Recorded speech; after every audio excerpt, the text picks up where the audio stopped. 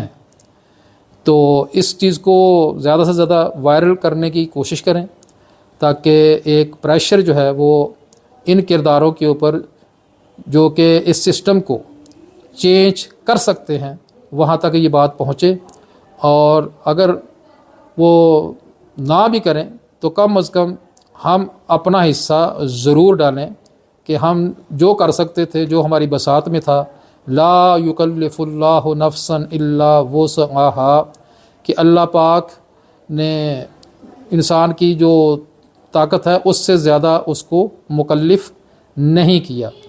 تو جو ہمارے بس میں ہے ہمیں وہ کرنا چاہیے تاکہ اللہ کی بارگاہ میں ہم سرخرو ہو سکیں۔ تو کل انشاءاللہ ہم دوسرا ویلاگ جو آپ لوگوں کی فیڈ بیک آئے گی اس فیڈ بیک کو مد نظر رکھتے ہوئے اس کو بھی شامل کریں گے، اور یہ جو کردار ہے ان کے اوپر باری باری گپ شپ لگائیں گے۔ شکریہ۔